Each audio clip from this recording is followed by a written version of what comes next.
Hello guys, and welcome to my Mazda RX8 channel. In today's video I'm going to be doing a compression test on this Mazda RX8.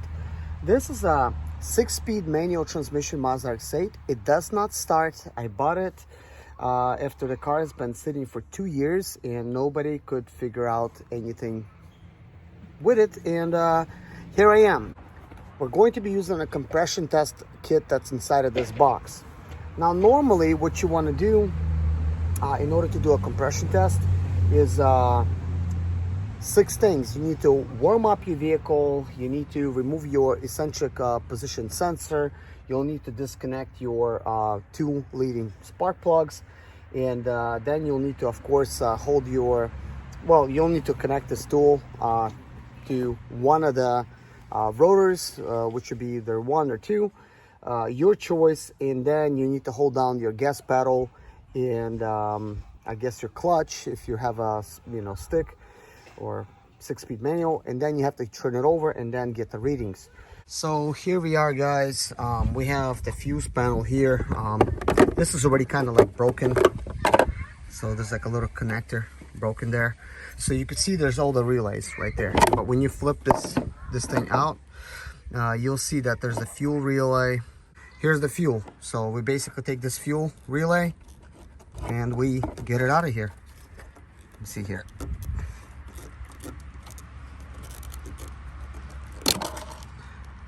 There it is. We pull it out, and you can just put it inside here and just set that to the side. So guys, even though I'm not going to be disconnecting the eccentric shaft sensor right now, I do want to show you where it's located. It's fairly easy to get to it. It's right between your oil pan. Showing you guys, it's that gray switch right there. Guys, this is what I have inside here. So when I look at this and I look at that one, they both look old to me. They look used. So here's what I'm going to do first. I'm going to pull the spark plug wire from the leading, pull another spark plug wire from the leading. I know you can't really see these spark plugs, but there's already plenty of pictures where you could see them. I'm sure you could see yours. I'm also using a Quinn 13x16 type of socket, which has a rubber piece inside. Not sure if you could see that. And I'm going to be using this in combination with my Cobalt tool on setting number 1.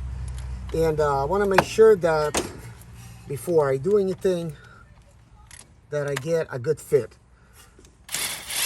And then I go ahead and want to spin it out. So there's the spark plug. It's right there. It's got a little bit of oil on it because I've been putting some oil. But anyways, remove it, set it to a side, and then I need to go ahead and get on another one. This one is at a slight angle, but my extension has a little bevel in it, and you could actually, it's like a rounded type of head where it like bends. I could put this at an angle. So let's see, boom, and it's out. There it is right there. So anyways, guys, let me show you the compression tester tool that I got from eBay, what it looks like. Possibly this is something you want. I'm going to try to leave you a link to the eBay store to try to pick this thing up in the description below. So let's open this thing up. Here's what we get. A nice orange tool. So it comes nicely wrapped with a Velcro strip. I'm going to go ahead and actually pull that out and expand it. So over here we have a plug. We have another plug right there. So we want to go ahead and pull this out. And there's 2 rubber seals inside. So here's the 2 rubber seals. I'm just going to set them down. And then here's the portion that you put in the spark plug hole. You only want to put it hand tight. Do not over tighten it. So this is the portion that you could just press down and you could click it in. I don't recommend clicking it in before you install it because the wire is going to get twisted up. Before you actually do anything, I recommend expanding it a little bit with this extra type of wire that was actually included. So take your long end and then plug this in. Now this is going to go into the spark plug hole. So here's a Duracell, Pro Cell, it's probably Duracell, but remove this little cover and install it into your compression tester. To install it, you'll need to pull the rubber protective housing from it, open the lid, and pop the battery in.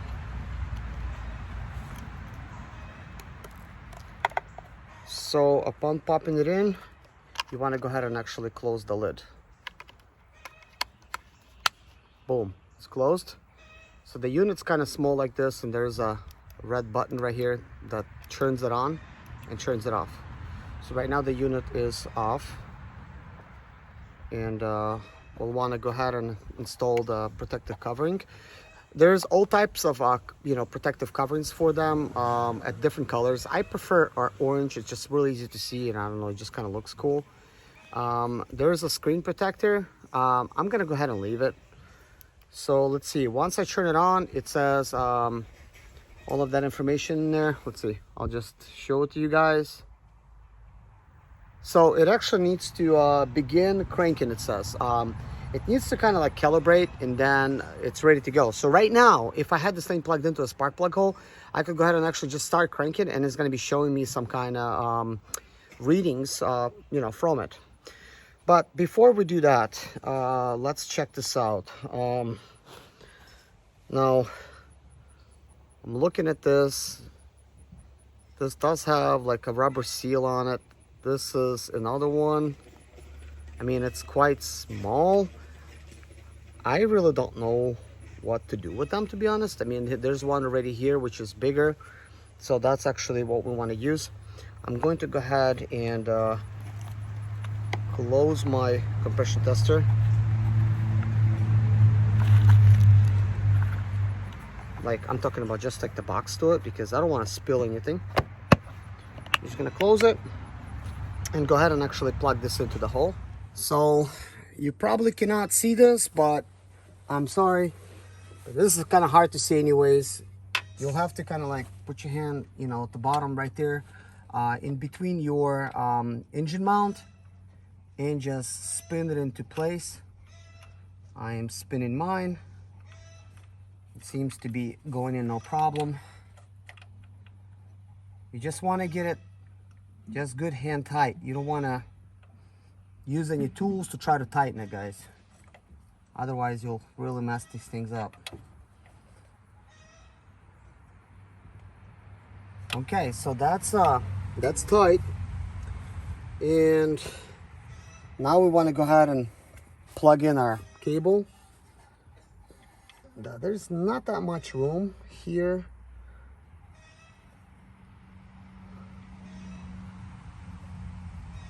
Let's see here. Okay, so that's plugged in. Now we're gonna go inside and start cranking.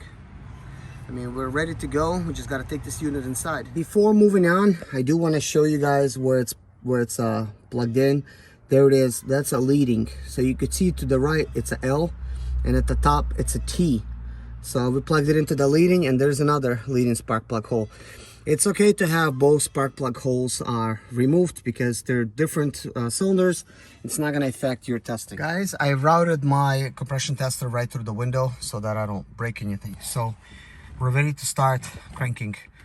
So if you don't have the fuel relay disconnected, you'll need to hold down your gas pedal to deflate it. But I'm going to hold mine down anyways. So let's begin cranking.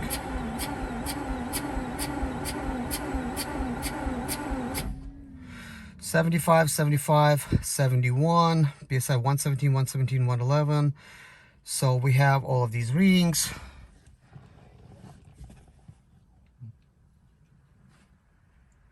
I don't think that's bad. I don't think it's bad. I need to look up the numbers, but I actually think that's pretty good. So this is cylinder 1. That's what we have.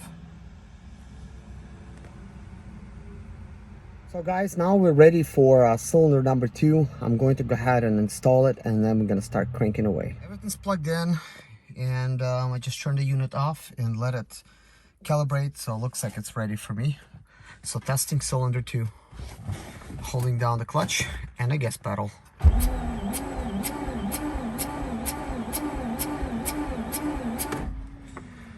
Wow, PSI 93, 98, 103. Okay, well, that is way different. So this is much higher in 2.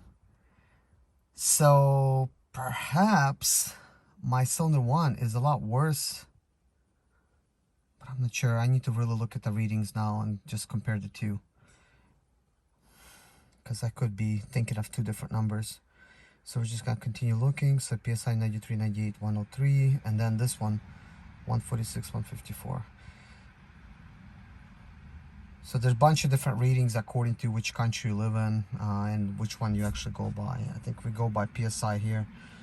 So, yeah. I think that's good.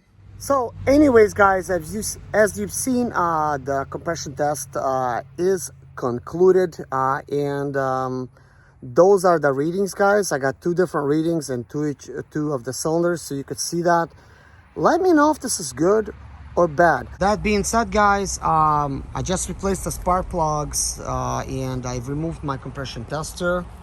I still need to compression test my automatic RX8, but that is not important right now because it is currently starting up just fine. I think these compression numbers are not impressive, but they're good enough to where it's not a huge concern. So anyways, here's the fuel relay. I replaced it.